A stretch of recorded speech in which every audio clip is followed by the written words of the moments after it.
aí galera, beleza? Como é que vocês estão? Meus amigos, está cada vez mais claro que Sérgio Moro sempre agiu para sabotar o governo. No dia de ontem, o nosso presidente Jair Messias Bolsonaro fez umas postagens onde ele exibe mensagem dos procuradores arquitetando um plano contra o Flávio Bolsonaro. A coisa é muito séria, os procuradores e o Moro já entraram em campo para tentar abafar a situação, fazer um contraponto, vou mostrar para vocês. Tem muita coisa pra gente falar sobre esse tema hoje, inclusive o TCU, o Tribunal de Contas da União, abriu aí um processo investigatório contra o Sérgio Moro, vai estar ficando muito séria. A gente também vai falar no âmbito do Ministério Público do Aras, que a gente vai falar do Aras. O Aras aí, né? Vamos ver o que é que o Aras acabou fazendo no dia de ontem. Também vamos falar sobre um pouco do Legislativo, teve aí aquela PEC da imunidade, blindagem, da democracia, qualquer coisa que o pessoal queira chamar, vale a pena pontuar algumas coisas. Vamos falar daquele país que o Dória tanto ama, que tem umas coisas também vale a pena pontuar, para vocês entenderem até o que é que tá acontecendo no Brasil e por que Dória fez o que ele fez. E a gente também vai falar, né, dos governadores como um todo, não só sobre o Dória, mas dos governadores que estão retirando a liberdade da população. E na verdade já vou começar por aqui falando de liberdade, e hoje de um jeito diferente. Hoje eu vou começar mostrando um vídeo, que o vídeo tem acho que 15 segundos, e uma das coisas mais elucidativas que eu já vi. Eu vejo muita gente falando o seguinte: ah, o brasileiro aceita tudo, o brasileiro aceita tudo, a gente no passado já foi melhor, sabe? O brasileiro é um povo muito passivo. E às vezes, pelo menos pra mim, isso mostra aquela certa síndrome do vira-lata, que acha que sempre o Brasil é o pior. E pessoal, vejam só, eu vou explicar pra vocês o vídeo antes de mostrar. Isso aqui eu não sei se foi nos Estados Unidos ou na Inglaterra, em algum lugar, mas aparentemente foi em algum país de língua inglesa, onde um rapaz resolve fazer uma pegadinha. Ele pega, não sei se vocês já viram, é um pedaço de plástico que tem um rolinho com tipo uma fita adesiva, que normalmente você passa na roupa, você tirar o carrapicho, aqueles pelinhos que ficam na roupa, só isso. Ele vai pra frente de um estabelecimento, quando a pessoa tá chegando, ele abre os braços, finge assim que ele manda esperar, manda abrir os braços, a pessoa abre, ele passa o rolinho que não tem nada, e as pessoas não questionam, não fazem nada e apenas aceitam a situação. Olha só como é absurdo a situação.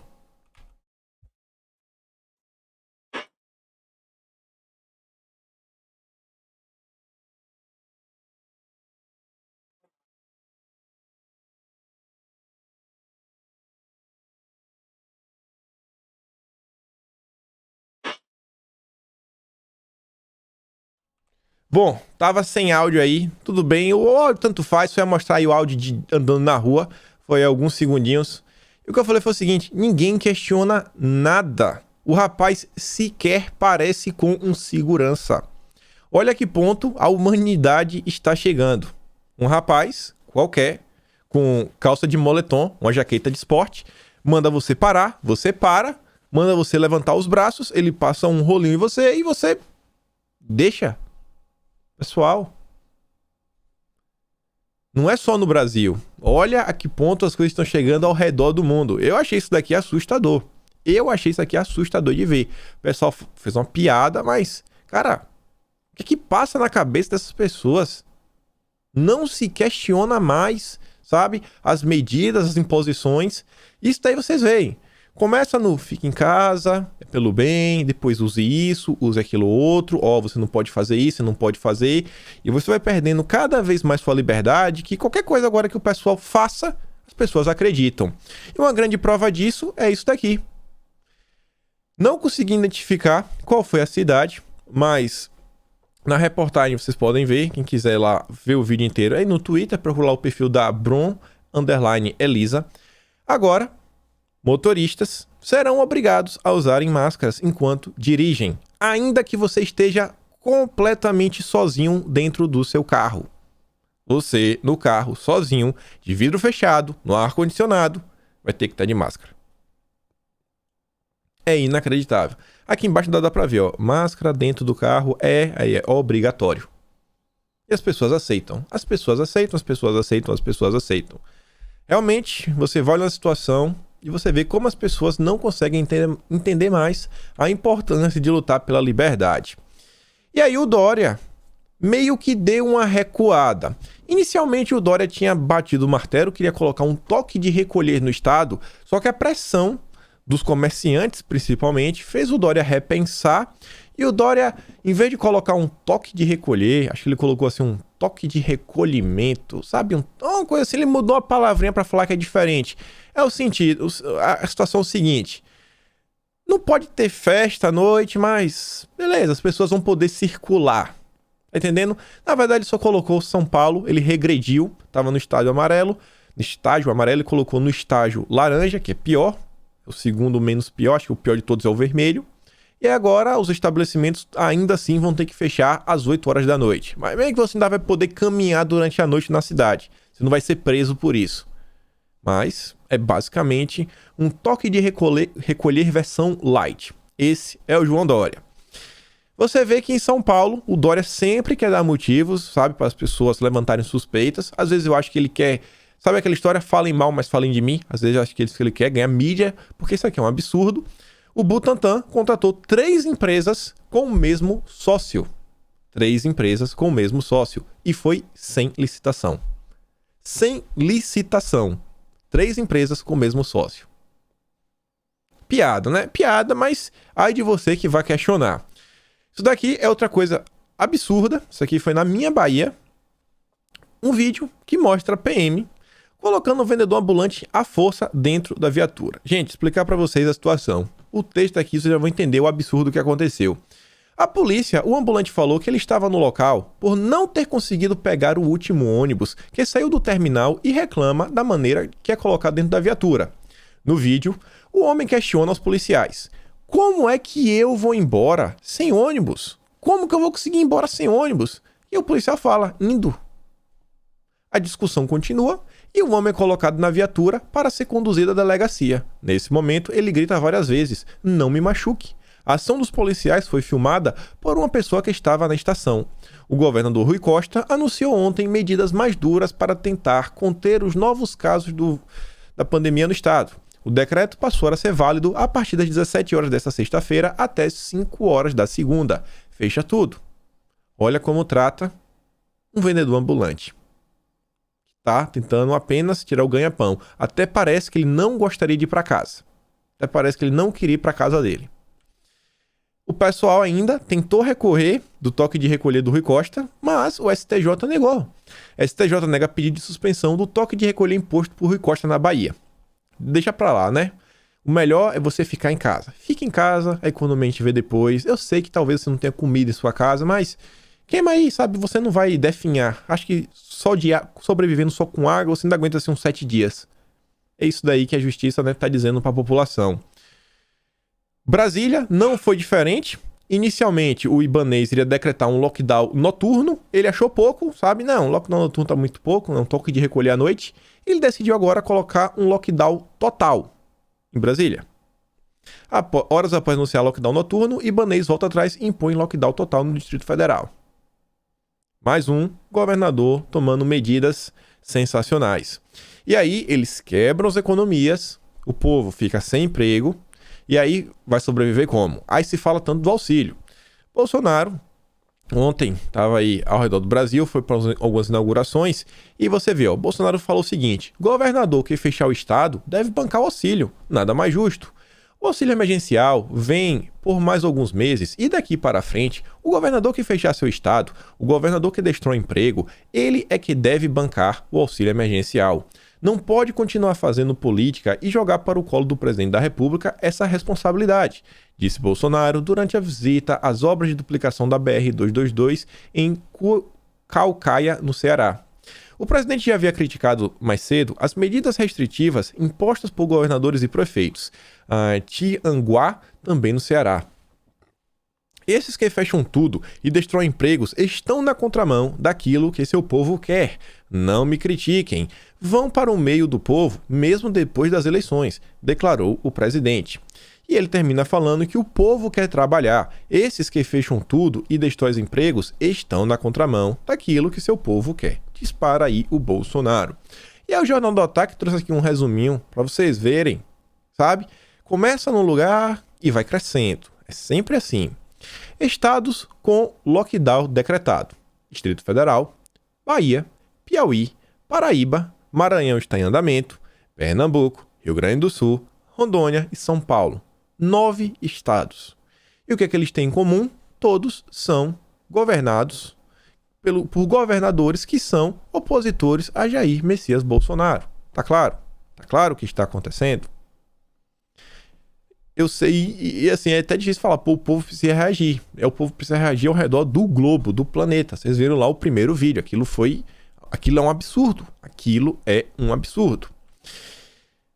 O antagonista ontem ainda pega aí a rebarba. Na verdade, foi na Cruzeiro, que é do mesmo grupo.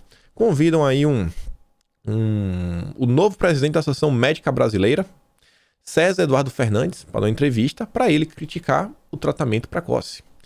Devemos respeitar a autonomia dos profissionais sempre, mas a autonomia dos médicos não lhes dá o direito de receitar fármacos que não são eficazes e ainda têm potenciais eventos adversos.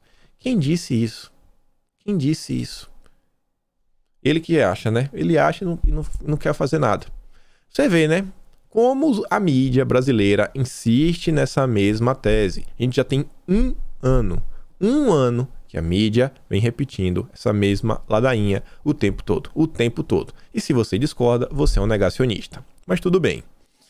E aí, só pra gente aqui fechar esse assunto e começar a falar de Bolsonaro, ontem teve uma situação em Minas Gerais, começou de manhã, rapidamente foi resolvida, assim, no final da noite já estava tudo bem, mas o que aconteceu? Bárbara aqui fez uma postagem falando que Belo Horizonte, nesse momento, está um caos devido à paralisação dos caminhões-tanque. Gente, caos. Todos os postos com fila e muitos já fechados, sem combustível. Porque o pessoal resolveu fazer uma greve. Bolsonaro, ele está preocupado com a questão da Petrobras, não é só controlar o preço nem nada. Ele quer, vocês viram lá, transparência, previsibilidade e tentar achar as coisinhas. Porque a situação que está no momento do país, Bolsonaro, ele está na certeza que tem algo errado que ele vai conseguir achar. Vocês estão vendo a preocupação que é, imagina, no atual momento, com a economia fragilizada do jeito que está, se os caminhoneiros ao redor do Brasil resolverem assim, não, vamos fazer uma greve. 5 dias. Já pensaram um caos? Já pensaram, no cenário atual, ainda você vai no supermercado e não acha alguns alimentos porque os caminhoneiros não entregaram? Já imaginaram um caos que o Brasil pode enfrentar com a greve de caminhoneiros? A última grande que teve a nível nacional, meu Deus, foi o caos, a economia teve um impacto assim que para recuperar demorou, deu trabalho. E você vê, o sindicato anuncia o fim da greve dos caminhoneiros em Minas. Mediante compromisso do governo, a categoria decidiu suspender a greve e voltar às suas atividades. Colocamos nossos pleitos e na próxima semana será marcada a data para que a entidade possa se reunir com o governo e dar sequência a essa pauta, afirmou Irani Gomes, presidente do Sinditanque de Minas Gerais. A categoria pede uma redução na alíquota de ICMS sobre o diesel. Esperamos que o governo possa olhar para essa categoria, tão sofrida devido ao aumento do óleo diesel, que representa mais de 60% no valor do frete. Completou. Olha aí, imposto, redução, gasolina, o pessoal tá com os nervos à flor da pele. E governadores trancando os estados, pessoas perdendo os empregos, mas parece que ninguém tem para nada. 9 estados já em lockdown no Brasil. E ainda assim, eu sei que isso é sério, mas eu tenho que concordar com o Renato. Porque ele fala o seguinte, até eu tava começando a gravar, ele postou isso daqui, eu falei, isso aqui é interessante. Vai até encaixar na ordem do vídeo mesmo que eu já tava fazendo. Ele fala o seguinte, o presidente, o Bolsonaro, aponta para aparelhamento do COAF e quebra de sigilo ilegal de sua família. Tudo enquanto Moro estava no Ministério da Justiça. E mais, TCU investiga a atuação de Moro em administradora judicial do Odebrecht. E os assuntos continuam sendo Petrobras e Secom. Petrobras eu até entendo, pode ter um impacto grande. Agora na Secom, tava todo mundo ontem discutindo na Secom, porque o Fábio Van Garten ia sair da Secom. É uma discussão que, cara, eu não vou nem entrar, porque até, sei lá, uma semana atrás, todo mundo reclamava da Secom. Agora o cara saiu, agora todo mundo gosta do cara, e o outro lá, isso, aquilo, outro. Vou nem entrar na situação, porque realmente é uma perda de tempo, sabe? Parece que a Secom se tornou boa do dia pra noite. O pessoal sempre reclamou podia ser mais eficaz, podia ser mais isso, podia ser aquilo outro. O pessoal reclamou demais, mas tudo bem. Deixa lá quem reclamou e vamos ver isso daqui. Ontem, como vocês podem ver, Bolsonaro fez 2 postagens e trouxe uma matéria intitulada, né, a manchete, Diálogos de procuradores da Lava Jato revelam complô contra a família Bolsonaro. E Bolsonaro falou o seguinte, a perseguição à família Bolsonaro se mostra em vários diálogos entre Dallagnol e membros do Ministério Público. Além de quebra criminosa de sigilos, a tentativa de cooptar o entorno do presidente da República para a escolha do PGR em 2019. Dallagnol querer dizer ser brincadeira tais diálogos demonstra querer fugir de sua responsabilidade. Não só o Dallagnol tenta fugir, como Sérgio Moro ontem publica um artigo gigante, mas gigante, acho que o maior artigo que ele já escreveu na Cruzoé para tentar fugir. Fala que ele não faz parte da Lava Jato, que isso aí não diz respeito a ele, esqueçam de mim, eu não faço parte disso. Polícia, tira meu nome de tua boca. Entendo, né? Se blindar, mas calma lá. Os diálogos do vazamento da família ocorreu em 2019, onde Bolsonaro já era presidente da República. Isso é crime. E vejam só. O diálogo que está na matéria, ele vem basicamente até essa linha aqui, onde a Jerusa está dando risada. Esse diálogo, eu fiz um vídeo curto, um vídeo rápido, onde eu estou falando para vocês da importância de Bolsonaro conseguir ter acesso a essas mensagens na íntegra. Gente, vocês já falam no vídeo de 5 minutos, o Lula teve acesso a esses diálogos. O Lula teve, o Verdivaldo, o Glenn Greenwald também teve, e eles não irão divulgar na íntegra. Por quê? Porque esses diálogos podem ajudar o governo. Eles não querem, eles querem que o governo continue sangrando. Olha como foi proveitoso para esse pessoal a narrativa do Flávio Bolsonaro. Desde o primeiro dia de governo, eles estão batendo nessa narrativa do acordão, que isso, que aquilo outro, que está protegendo o filho, que Flávio é isso, que fala que Flávio é aquilo outro. É o tempo todo. É o tempo todo. Essa narrativa está desde o primeiro dia do governo. Eles querem manter. Porque hoje em dia você pergunta pro pessoal, você pergunta assim, cara, você consegue me explicar o caso do Flávio Bolsonaro? Ninguém sabe explicar. Mas a narrativa de 90% do pessoal da oposição é rachadinha, isso, ladrão, miliciano, todos aqueles adjetivos. É a narrativa da oposição. Eles não leem, não querem se informar, não querem saber como foi o caso. Então tá ótimo para esse pessoal manter essa narrativa. Por isso que Bolsonaro falou no cercadinho, eu quero ter acesso às mensagens lá dos procuradores. O Lula não pode ter acesso? Eu também quero. O pessoal do TCU, que agora está investigando o Moro, também pediu acesso. Mas vamos lá. Esse diálogo, trouxe no vídeo. E outra coisa, e não só para tirar proveito, né, da situação, mas o Lula e o Verdivaldo, eles não vão divulgar por outra razão. Eles querem associar a mensagem de Moro a Bolsonaro. Mostrar aí, né, os abusos de poder que o Moro já fez. Aí, tá ligado a Bolsonaro, foi isso que elegeu Bolsonaro. E não foi. Mas tudo bem, aí você vê, Deltan vai lá e diz que identificamos a fonte do vazamento dos dados da família Bolsonaro, coloca exclamação, COAF e Ministério Público juntos. O Robertson dá risada, a Jerusa também, eles falam mais coisas, olha, que eu vou buscar prof. Joacaba, que lugar show, bacana, massa, né? E aí o Robertson, ele volta aqui no final para falar o seguinte, Leonel é nota 1000. Quem é Leonel? Leonel é o Roberto Leonel. Ele é do COAF. Moro colocou ele lá. Para você entender o Roberto Leonel e como a coisa é grave, olha só essa matéria. Em voto, Gilmar Mendes ataca mecanismos obscuros de obtenção de prova da Lava Jato. Ele ilustrou sua fala com diversos episódios revelados pelo Intercept Brasil, como uma conversa em que o procurador Deltan Dallagnol sugeriu que seus colegas pedissem ao então auditor da Receita Federal, Roberto Leonel, que desse uma olhada informal em dados do imposto de renda de um caseiro do sítio de Atibaia. Dá uma olhadinha lá informal, como quem não quer nada. Frequentado pelo ex-presidente Lula. Lula já foi condenado no caso do sítio, julgamento, blá blá blá. Mendes citou referências feitas por membro da Lava Jato aos próprios ministros do Supremo, como a menção Luiz Fux, em Fux We Trust, e Edson Fachin. Fachin é nosso. A gente vai até falar do Fachin. Vocês conseguem ver, né? Porque sempre eles acreditam no Fux, no Fachin. São lá, segundo as mensagens, os juízes que os procuradores, né, têm apoio dentro do STF. Mas tudo bem. Ainda sobre o Roberto Leonel, você vê essa matéria aqui, primeira matéria de baixo.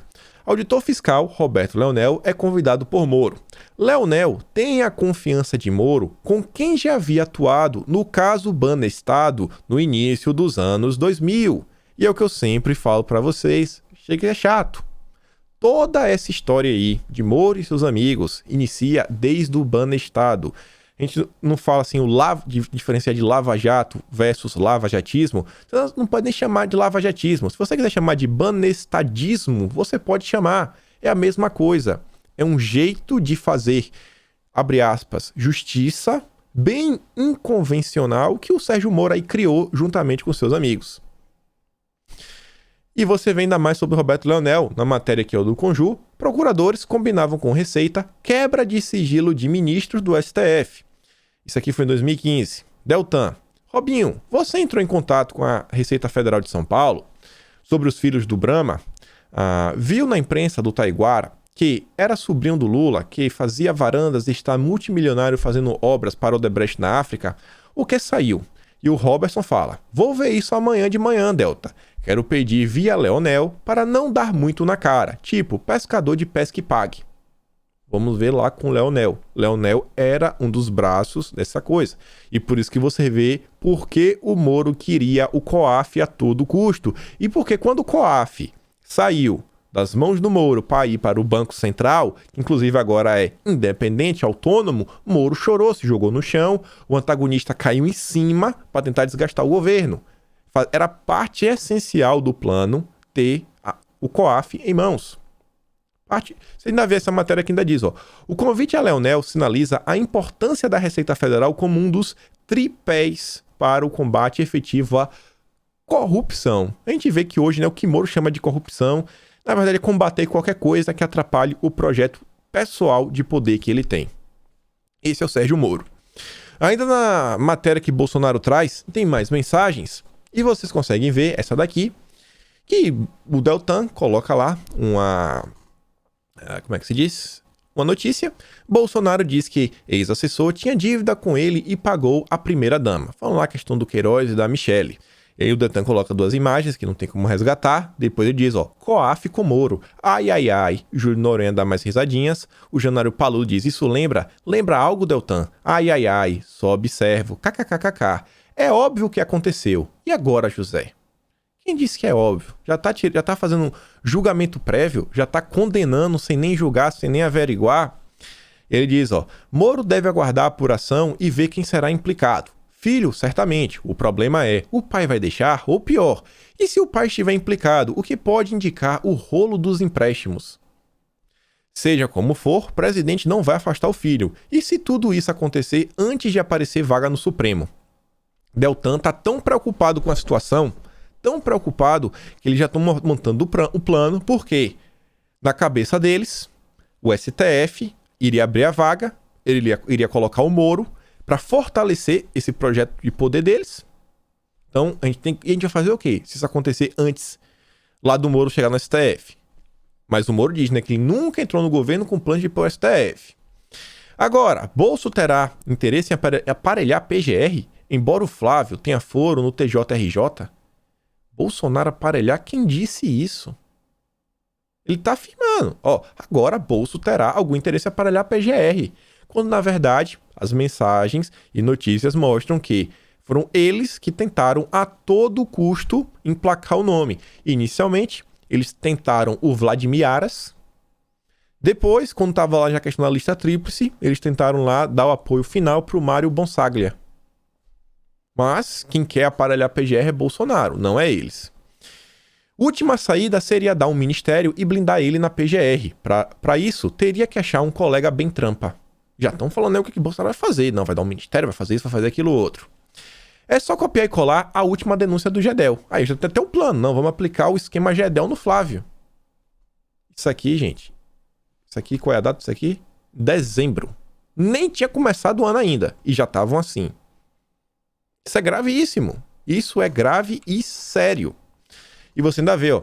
A questão é quanto ele estará disposto a ficar no cargo com isso ou se mais disso vir. E Deltan diz que em entrevista certamente vão me perguntar sobre isso. Não vejo como desviar da pergunta, mas posso ir até diferentes graus de profundidade. Ele tá vendo, e aí, qual vai ser a nossa estratégia midiática? Primeiro, é algo que precisa ser investigado. Segundo, tem toda a cara de esquema de devolução de parte dos salários, como o da Aline Corrêa, que denunciamos, ou pior, até de fantasmas. Agora, o quanto ele vai bancar a pauta Moro anticorrupção se o filho dele vai sentir a pauta na pele? Andrei B. Mendonça fala: uma vez pedi no caso da Custo Brasil e o PT alegou que era impenhorável segundo a lei eleitoral. O juiz acabou desbloqueando sem ouvir a gente, mas confesso que não sei se procede. E o Paulo diz, tem que investigar.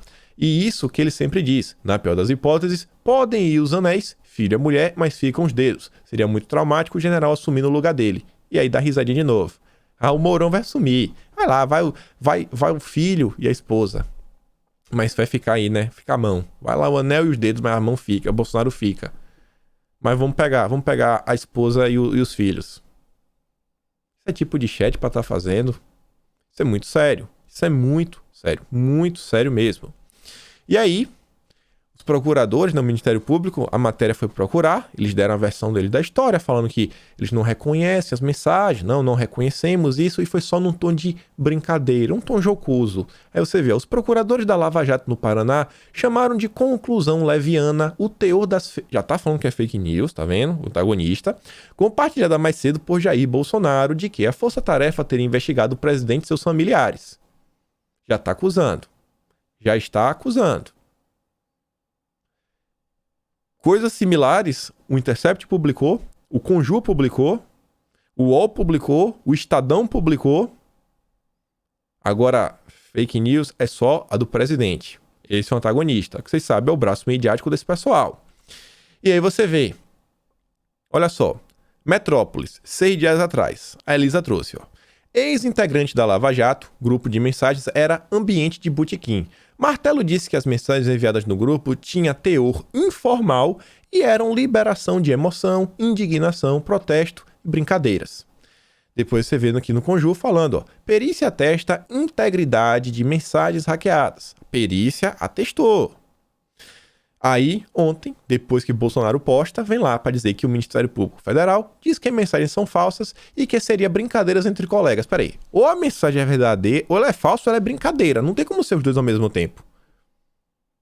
Ou eles fizeram de brincadeira, ou as mensagens são falsas, sabe? Não tem como ser as duas coisas. E a Elisa diz, o cerco está se fechando e os lavajatistas cada hora dão uma versão. As mensagens hackeadas não foram alteradas, editadas e blá blá blá. A perícia já atestou a integridade das mensagens de dezembro de 2020. Hoje, 26 de fevereiro de 2021, soltam outra nota. Veja aí a nota e coloca lá o site do Migalhas, que é outro site aí do âmbito do jurídico. E aí, veja só, Felipe Barros ontem, nosso deputado, veio a público para bater bastante nessa tecla e eu acho que ele tá, assim, com certo interesse nesse assunto, porque, cara, ele tá jogando em casa. O Felipe Barros, ele foi eleito deputado federal pelo Paraná e, cara, é algo vergonhoso. Sérgio Moro, muitas pessoas viam ele, né, como um herói nacional. Nosso Moro. Bolsonaro deu uma oportunidade a ele, sabe, de tentar trabalhar por um Brasil melhor, sabe, deu um super ministério, ainda que Moro, né, tenha sido ríspido, ignorante com Bolsonaro, não chegou a cumprimentar Bolsonaro no aeroporto. Ainda assim, Bolsonaro ouviu o povo, vocês querem o Moro? Vou dar a oportunidade dele ser juiz da Justiça e Segurança Pública. Mas mesmo assim não tá nem aí, né? E aí Felipe fez várias postagens ontem bem pertinentes que ele fala o seguinte, Primeiro, o lavajatismo também é uma das raízes da juristocracia que vivemos. É preciso separar o joio do trigo. Lava Jato, maior operação de combate à corrupção do Brasil, a Lava Jato. O lavajatismo é um projeto de conquista de poder político através da quebra do Estado de Direito. E ele diz, lavajatismo, que não é Operação Lava Jato, fabricação de depoimentos, participação no vazamento de dados do COAF, investigações ilegais como forma de constrangimento, eis algum dos fatos que as mensagens trocadas entre procuradores têm nos mostrado. Tudo isso merece ser investigado. Impunidade não. Se a gente quer que o STF, né, sei lá, preste alguns esclarecimentos, tem muita gente aí que até fala, na CPI da Lava Toga, tem que começar, né, sei lá, pelos pequenininhos. A CPI investigar, tem que investigar tudo. Vamos investigar tudo, não é assim? Se é culpado, que vá lá que se investigue. A mesma coisa que a gente diz de Bolsonaro, né, para investigar, tem que investigar esse pessoal também. Você vê, ó, a Lava Jato não tem dono, ou ao menos não deveria ter. Não podemos admitir que se cometam crimes utilizando o nome da maior operação de combate à corrupção do Brasil e se escondendo atrás dela para surgir o manto da impunidade. Façamos a coisa certa sempre. A coisa certa sempre. Tanto que o Aras, quando ele criticou o lavajatismo. Aras nunca criticou a Operação Lava Jato. Mas aí o Carlos Lima, por exemplo, não existe isso de lavajatismo, não existe. Eles sempre colocam a Operação Lava Jato na frente deles para pegar, né, a opinião pública, o clamor popular, aquelas pessoas que não acompanham nada de política, mas estão, pô, a Lava Jato prendeu o Lula. Pô, o que é que vocês estão falando? Vocês querem soltar o Lula?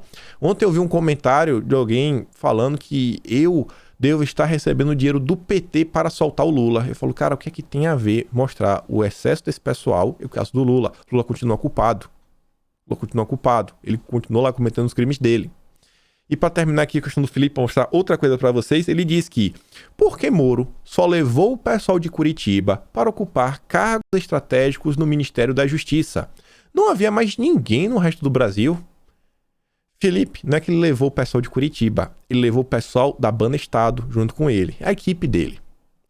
Porque Moro não queria perder o controle do COAF. Agora tá mais claro do que nunca. Porque Moro interferiu para impedir o presidente Bolsonaro de nomear o diretor-geral da PF. Por quê? Por que Moro? E aí você vê, Moro ontem, como eu falei pra vocês, fez um artigo gigante na Cruzoé, acho que o maior artigo que ele já fez, só de groselha, tentando tirar a mira das costas dele, né? Ele não quer mais ser um alvo ambulante.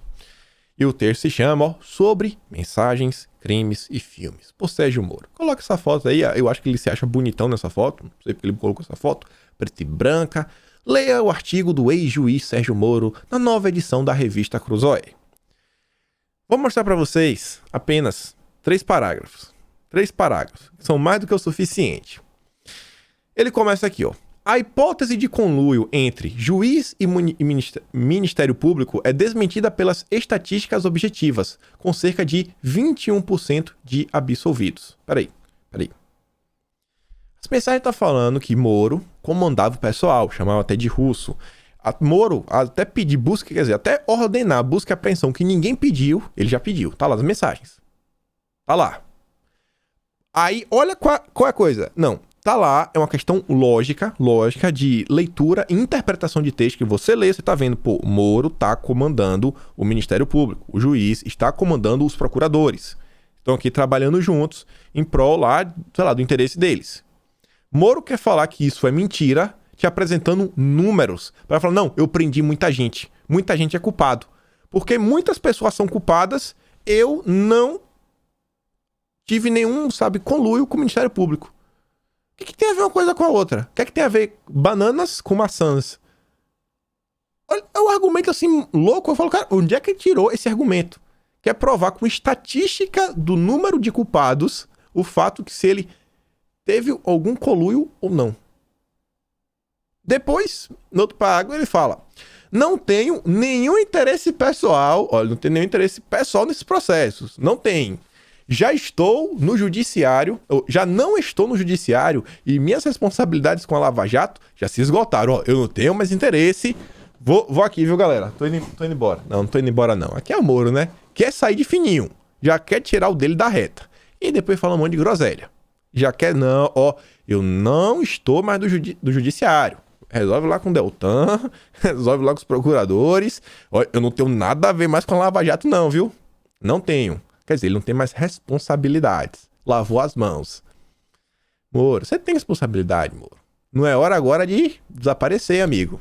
Nem inventa de ir para os Estados Unidos. Não vai fugir não, viu? Não vai fugir não. E aí eu falei que ia mostrar para vocês 3 parágrafos. Olha esse parágrafo. Esse parágrafo eu vou mostrar ele 3 vezes. Porque Moro faz 3 perguntas. Ele fala o seguinte, ó. Isso acontece todos os dias, nos fóruns da justiça, inclusive nos tribunais superiores. Então, mesmo abstraindo a origem lícita das mensagens, a mera existência delas, não prova nada e nem pode ser invocada como causa de nulidade. Ele está falando o seguinte, ó. Que mesmo que a gente esqueça que as mensagens foram obtidas através de hacker e tudo mais, ainda assim, essas mensagens não provam nada. Essas mensagens não provam nada. Se puderem ser invocadas com causa de nulidade, então devem ser cotejadas com cada causa. Aí ele faz algumas perguntas para saber, será que essas mensagens justificam essas perguntas? Ele primeiro fala o seguinte, ó. Houve alguma prova fraudada ou forjada contra algum acusado? Aí ele diz o seguinte, ó. Primeira pergunta. Segunda, há mensagens que denotam motivações político-partidárias ou espúrias nos processos? Terceira pergunta. Houve ocultação de provas que poderiam resultar na absolvição de algum acusado? As respostas são todas negativas para a frustração dos corruptos e seus amigos. Está falando, ó. Houve alguma prova fraudada? Não, não teve. Segundo ele, nas mensagens, não tem nenhuma prova fraudada. Será que não? Conjuro. Duas matérias. PF forjou o depoimento para ajudar a Lava Jato. Isso daqui não é uma prova fraudada? Um depoimento forjado? Temos que proteger a Érica, disse Deltan sobre o depoimento forjado. Então, primeira pergunta, será que a resposta realmente é não, Moro? Será que realmente a resposta é negativa? Segunda pergunta, há mensagens que denotam motivações político-partidárias ou espúrias no processo? Então, eu acho que aquela do FHC se encaixa nessa situação, não, Moro? Não? Moro diz, ó, tem alguma coisa mesmo séria do FHC? O que vi na TV pareceu muito fraco. Caixa 2 de 96, a Dallagnol diz, né? Em PP, sim, o que tem é muito fraco. E Moro diz, não estaria mais do que prescrito? Aí o Deltan diz, foi enviado para São Paulo sem se analisar a prescrição. Suponho que é de propósito, talvez para passar recado de imparcialidade. Aí Moro diz, não sei, acho questionável, pois melindra alguém cujo apoio é importante. Mas aqui não tem nada político partidário, é só o maior cacique do PSDB, o Fernando Henrique Cardoso. Não tem nada de motivação político-partidária. Não tem nada nas mensagens, só peguei uma. Aí, né, só para completar aqui do FHC. Essa matéria aqui é de 3 de agosto de 2016, e aí é bom fazer a linha do tempo. Moro tinha ido nos Estados Unidos fazer uma palestra e explicar por que até então ele nunca tinha julgado nenhum político do PSDB. De acordo com o titular da Operação Lava Jato, não houve evidência de que os diretores da Petrobras deram dinheiro para os tucanos. E é por causa disso que ele não investigou, não. Ninguém da Petrobras deu dinheiro para os tucanos. Por isso que eu não estou investigando eles. Nunca foram delatados. Ou seja, então, não faria sentido, né? Este partido estava na oposição, então não faria sentido, afirmou durante palestra no Wilson Center em Washington. Sérgio Moro não comentou, porém, que os registros de corrupção na Petrobras datam do governo de Fernando Henrique Cardoso e que na própria Operação Lava Jato, chefiada por ele, vários delatores já apontaram para a origem do esquema. Em delação premiada, o ex-diretor da companhia, o Nestor Severo, afirmou que a maior propina ocorreu na gestão de FHC. Mas segundo Moro, não tinha nenhuma evidência que o PSDB recebeu dinheiro. Nenhuma. E ai de você que questione. Em outra delação premiada, o ex-senador Delcídio Amaral, que era do PT e também já foi do PSDB, relatou que o esquema de corrupção na Petrobras já ocorria nos governos Itamar Franco e FHC. De acordo com Delcídio, os casos de corrupção visavam enriquecimento pessoal, como também financiamento de campanhas políticas. Mas o Moro não tem nenhuma motivação político-partidária. E só para fechar aqui, vejam só. Moro nega acesso a doações aos institutos de FHC, Sarney e Itamar. O juiz não autorizou o pedido da defesa do presidente do Instituto Lula sobre a relação das empresas que doaram para os institutos dos ex-presidentes. Vejam só. Ele investigou o do Lula, mas não quis deixar que seja investigado o instituto do FHC, o instituto do Sarney e o instituto do Itamar Franco. Ô Moro. E olha só, o juiz Moro negou para o Paulo Okamoto para solicitar às próprias entidades e à Receita Federal a relação de todas as empresas que doaram para os institutos dos ex-presidentes Fernando Henrique Cardoso, Itamar Franco e José Sarney. Para o magistrado, a solicitação junto à Receita implicaria a quebra de sigilo fiscal das fundações ou institutos em questão sem indícios de seu envolvimento ilícitos. Até parece que Moro, né, é muito preocupado se tem envolvimento ou não. Qual é, Moro? Protegeu o FHC, pô. Deixa de história, cara. Deixa de história. Mas segundo o Moro, todas aquelas perguntas são não, né? As mensagens provam isso. Na verdade, eu falei que ia responder as 3. Qual era a terceira pergunta? Ver se dá pra responder. Ele fala o seguinte. Houve ocultação de provas que poderiam resultar na absolvição de algum acusado? Não sei em relação às mensagens. Mas o que eu posso falar é o seguinte. Tem uma matéria da Veja que diz sobre o caso do Zucoloto, lá do Rodrigo Tacla Duran, que o Moro julgou e ele não poderia ter julgado. Porque uma certidão chegou atrasada. Não precisa nem das mensagens para provar. Uma das certidões chegou atrasada, onde mostrava que o Zucoloto possuía vínculos com o Moro que o tornavam suspeito para julgar o caso. Zucoloto é padrinho de casamento do Moro, ex-sócio da Rosângela Moro e já foi advogado do próprio Moro em 2005, num esquema aí que o Moro tinha sido grampeado pelo Roberto Bertoldo. Acho que 3 bons motivos, né, que o Moro deveria ter se declarado suspeito, mas o Moro não se declarou, a certidão chegou tarde e tudo bem. Mas segundo o Moro, as respostas são todas negativas, para a frustração dos corruptos e seus amigos. Palavras do Moro. Vocês aí fazem o julgamento. E aí, continuando, a Elisa fala o seguinte, ó, ora, tesouras nervosas. Chefe do Moro, né? Iniciativa privada está defendendo o Moro. O primeiro emprego do Moro aí, assim que deixou de ser ministro, foi pro Valfrido Vardi, lá pro escritório Vardi, não sei quem é advogado. Esqueci o segundo nome do escritório. Blogueiro envolvido com a família de Aécio, retuitando e defendendo o Boulos. Lava-jatismo e Fachin de mãos dadas. O lava-jatismo não quis combater a corrupção, e sim abrir caminhos para PSDB e afins. Falta muito o Lula livre, e você vê, ó. Valfrido Vardi. Juiz não é político para fazer política. Basta largar a toga e tentar as urnas. Política de toga é farsa, é atentado contra o sistema de justiça. Coloca aqui a foto do Boulos. Reinaldo Azevedo curte. Reinaldo Azevedo posta a matéria. Ó. Decisão de juíza que torna Boulos réu é aberração rara até nesta era louca. Aí vem o Moro, ó. Aqui, ó, Valfrido Vardi, é o nome do escritório. Sérgio Moro foi contratado pelos advogados Valfrido Vardi, Valdir Simão. Quer dizer, eu nem sei se é Valfrido Vardi, nome do escritório, ou é Vardi Simão, algo assim, para elaborar um parecer em litígio empresarial. Fachin coloca sob sigilo áudio entre jornalista e a irmã de Aécio Neves. O Fachin é nosso, haha, uhu, como diz o Deltan. Aí, Deltan, ó, Deltan Dallagnol, ahá, uhu, o Fachin é nosso. Vocês juntam os pontos, né? Fica tudo muito estranho. Tudo muito estranho. E aí, a situação para o Moro está cada dia mais complicada. O TCU, Tribunal de Contas da União, determinou que consultoria esclareça detalhes sobre contratação de Sérgio Moro. Aí você vê, né? O TCU determinou que a consultoria Álvares e Marçal forneça os detalhes sobre o processo de contratação do ex-juiz e ex-ministro da Justiça Sérgio Moro. A corte apura se pode haver irregularidades na atuação de Moro na empresa, já que essa empresa que o Moro está trabalhando é a responsável pela recuperação judicial, sabe? Conseguir tudo, botar nos trilhos, recuperar até, né, para poder voltar a trabalhar, ganhar dinheiro e tudo mais, da Odebrecht. Olha só, né? Ajudando a Odebrecht.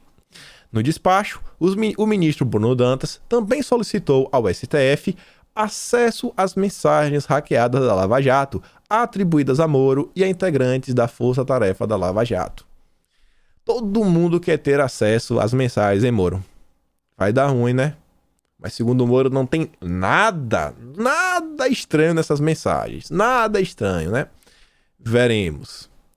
Moro foi alvo de uma representação do subprocurador-geral do TCU, Lucas Furtado. Ele aponta que o então juiz homologou acordos de leniência firmados entre o Ministério Público Federal e a Odebrecht e que, em sua atuação, ele pode ter contribuído para a situação de insolvência da empresa, gerar dificuldades para vender facilidades.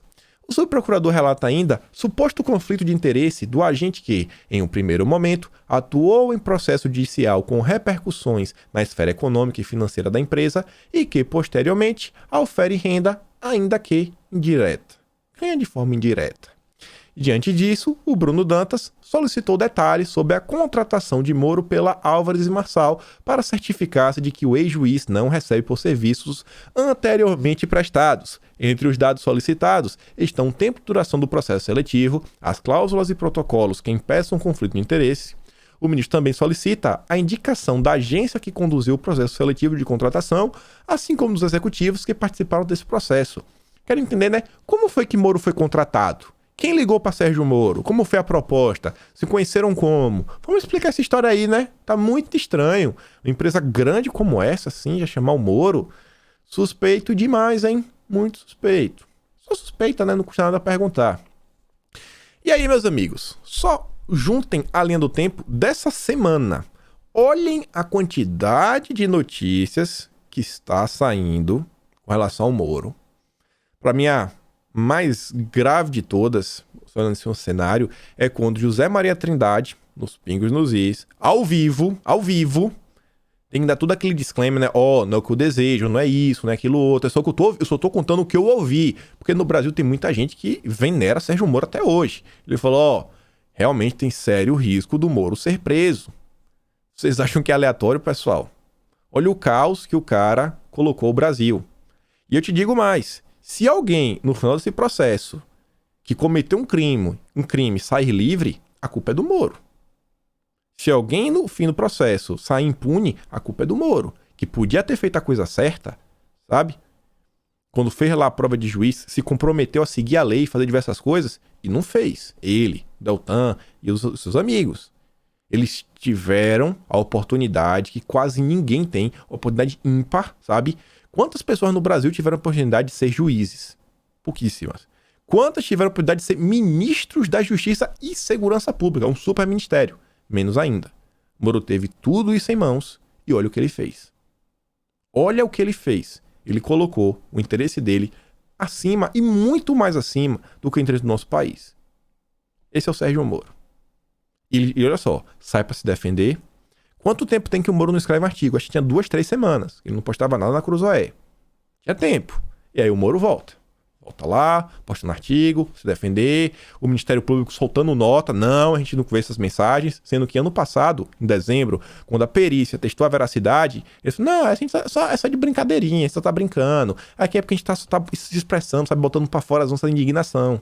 Aí agora que tá vindo isso à tona de Bolsonaro, aí agora já é mentira. Por quê? Porque eles querem ver se eles cooptam a mídia, porque a mídia odeia o governo, pra tá falando, não, agora as mensagens vão ser mentira. Presta atenção. O cenário com o Moro, gente, tá subindo a temperatura. E eu falo pra vocês, o STF parece estar muito ocupado, né, julgando a direita, indo atrás do bolsonarista, inquérito do fim do mundo. Cara, STF devia, sabe, se debruçar sobre isso daqui. Se debruça isso daqui, passa os próximos 2 anos, vendo aí o que vocês tiver que ver. 2 anos aí, vocês e o Moro se resolvendo, deixa a gente lá, de boa, deixa o Brasil andar pra frente, deixa Bolsonaro governar, eu acho que ninguém vai achar ruim. Ninguém vai achar ruim. Antes do STF querer fazer qualquer coisa, começa limpando a própria casa, sabe? Começa olhando aí, né, se Sérgio Moro realmente tem a ficha suja ou não. Saindo aqui um pouco do assunto para falar do Aras que eu falei para vocês, vejam só, né? O Aras não saiu para defender a direita nos inquéritos do STF. Mas o Aras agora saiu para defender o inquérito que o STJ abriu contra os lavajatistas. Fiquei chateado, né? O tratamento não está sendo o mesmo. Bola muito fora do Aras. Aras diz que o inquérito do STJ contra a Lava Jato é preocupante e anuncia que irá à justiça contra a investigação. Aí o Aras fala o seguinte, né? Que esse inquérito para investigar os procuradores da Lava Jato é extremamente grave e preocupante por não atender aos requisitos legais. Aras afirmou que buscará a justiça ou até mesmo a Corte Internacional de Direitos Humanos para tentar barrar a investigação. E diz que o anúncio foi feito por Aras na sessão do Conselho Superior do Ministério Público Federal na manhã dessa sexta-feira. Eu vou falar algumas coisas depois. O assunto provocou um momento de união entre todos os integrantes do Conselho que já haviam solicitado a Aras que tomasse providência sobre o assunto. A investigação aberta de ofício pelo STJ será conduzida pelo próprio presidente da Corte nos moldes do inquérito das fake news aberto pelo STF. O anúncio foi feito por Aras na sessão do Conselho Superior do Ministério Público Federal na sexta-feira. Ah, não, eu botei o mesmo parágrafo 2 vezes. Era por ter colocado outra coisa, me atrapalhei. Mas tudo bem. Para eu não só reclamar do Aras, por ter tratado a gente de forma diferente, porque aqui a justificativa era para eu colocar abaixo a justificativa do Aras. E a justificativa dele é o seguinte, que só quem pode investigar membros do Ministério Público é o próprio Ministério Público. Não seria aí função do STJ estar fazendo isso. Mas eu fico chateado, porque o Aras não nos defendeu dessa forma. Porém, e tá mostrando o outro lado, eu fui perguntar, falei, cara, realmente assim, o Aras jogou baixo desse jeito? Fazer assim, uma meia-culpa bem meia mesmo, viu? Porque eu ainda tô pirado com a cara do Aras, tô pirado mesmo. O pessoal falou o seguinte, o Guessão falou, cara, assim, né, sei lá, menos mal o Aras falou que vai a cortes internacionais, meio que ele passa por cima do STF, ele não vai lá perguntar pro STF. Eu falei, tá, beleza. E aí o cara falou, tá, ele também falou isso daí na questão do CSMPF, né, o Conselho Superior, e todo o conselho tava contra o Aras. Falei, tá. Aí eu fui olhar algumas coisas. Mas mesmo assim, ainda acho que o Aras deu bola fora e ele podia ter defendido, sabe, a direita no inquérito, da mesma forma que ele tá defendendo o pessoal da Lava Jato no STJ. Só essa matéria que fala o seguinte, ó. Conselheiros do MPF agem para tirar poder de Aras sobre forças-tarefas. O Conselho Superior pode votar na sexta um projeto de resolução que tira do Aras, o PGR, a palavra final sobre a criação e prorrogação de forças-tarefa no órgão. Se a resolução já estivesse em vigor, o atual procurador da República não teria o poder de decidir pelo fim da força-tarefa, encerrada em fevereiro por decisão dele. Isso porque a proposta transfere para o Conselho a última palavra sobre a criação, o funcionamento e a prerrogação das forças-tarefas, prerrogativas que hoje são do Procurador-Geral. Aras é crítico do modelo de força-tarefa. Aras fechou para criar as GAECOS. Aras mudou o esquema, agora é a GAECO, sabe que tem hierarquia, o PGR pode ter acesso a tudo. Porque os dados lá dos procuradores de Curitiba eram secretos. 38 terabytes, não, acho que era 350 terabytes. 350 terabytes de dados que ninguém sabe o que é. Dados de 38 mil pessoas. Eles não querem deixar o Aras ter acesso. Então posso até entender, o Aras ele fez o que fez, que é pro pessoal do CSMPF não colocar essa lei, que ia barrar, ia tirar poderes dele e tudo mais. Tá, mas não me deixa contente. Ele podia ter feito o mesmo esforço contra o STF. Até porque eu acho que os inquéritos do STF, galera, vamos concordar, né? Não dá, hein? Não dá. Os próprios juristas reclamam. Não dá, né? Então, bola fora do ar dessa vez. Ainda que tenha uma justificativa, ele podia ter feito mais pela direita. Podia ter mais, né? Pela direita não, pela liberdade e pelo ordenamento jurídico. Pela democracia de verdade e pelo que está na Constituição. Não é fazer pela direita, é para fazer pelo que está na Constituição. Mais do que tudo isso daí. Falando um pouco do Supremo, só para fechar aqui o vídeo. Supremo teme que Congresso aperte o orçamento judiciário. Olha só, parece que o Supremo, STF, teme alguma coisa, que é perder dinheiro, perder o orçamento. Para aqui, né, eu até falei um dia, falei, pessoal, se quiser ganhar do STF, talvez um dos caminhos seja a reforma administrativa. Dá uma reformadinha lá no Supremo, tira alguns privilégios, penduricalhos, e aí o pessoal, né, pode sentir uma vitória que realmente dá para tentar trazer lá dentro da Câmara. Estão vendo aí que se mexer no bolso, o Supremo vai ficar chateadinho. Outra que teve aqui, né, o Barroso vê risco para a estabilidade democrática com alíquota zero para importação de armas. A narrativa é ridícula. Fala um monte de groselha, diz que, olha só, a formação de grupos paramilitares armados faz parte tragicamente da experiência da América Latina, do que são exemplos vicissitudes vividas por países como Colômbia, Venezuela e México. Então, tá querendo falar agora que o Bolsonaro vai ser o novo presidente comunista da América Latina. Ainda diz, entre nós temos assistido em ambiente de radicalização a estrutura de grupos extremistas que ameaçam atacar as instituições. Então, a gente não pode baixar a alíquota. Só pode comprar nacional, mas a internacional não pode. É brincadeira, né? O Barroso é demais. E o Felipe ainda diz, Barroso nega pedido para frear PEC das prerrogativas parlamentares, mas diz que texto traz apreensão. Quer legislar, Barroso? Quer legislar? Tire a toga, dispute e vença a eleição. No mais, ninguém pediu sua opinião. É difícil, né? Nas discussões ainda sobre aquela PEC da imunidade, impunidade, blindagem, qualquer coisa que seja, foi engraçado, vazou um áudio do Lira, que ele estava irritado e falou que com o PT ele não negocia mais. Que bom, né? Que bom, espero que siga assim. Espero que siga assim até 2022, sem negociar com o PT. Deixa o PT lá, cara. Esquece o PT. Tá irritado lá e fala, cara, não dá. Diz aí, não vou negociar com o PT. Falar um monte de coisa. E sobre essa PEC, achei não vai ter mais esse assunto. Eles criaram até uma comissão especial para discutir essa PEC. O Eduardo Bolsonaro falou o seguinte, a PEC inicialmente da imunidade foi sendo alterada conforme ia tramitando. Ao final, restou clara a falta de apoio e ela acabou nem sendo votada. Era para resguardar as falas de parlamentares, terminou sendo para resguardar eventuais crimes. Desta maneira, sou contra. A ideia inicial dessa PEC era proteger o discurso dos parlamentares, poderem falar o que quisessem. Mas o tempo passou e começaram a modificar, né? Político tem o jeitinho de fazer as coisas, né? E olha só, Servidores dizem que sucessivas mudanças no INEP comprometem trabalho. Que é isso daqui? O cara que estava à frente do INEP, não sei se chega a ser presidente do INEP, é presidente mesmo. Presidente do INEP foi exonerado. Qual a importância disso? A formulação das provas do Brasil de crianças e adolescentes, inclusive o Enem, está debaixo do guarda-chuva, né, hierárquico do INEP. Ou seja, mudando aí o Enem, se o pessoal achou ruim aí, a questão da Marta, né, essas ideologias que estão colocando para as crianças, tem um cara aí que tem uma responsabilidade, ele foi exonerado, o MEC colocou o cara para fora. Eu ouvi falar que o novo presidente que vai entrar aí é bem alinhado com como eu posso falar, o projeto que elegeu o governo. O projeto de campanha que elegeu o governo.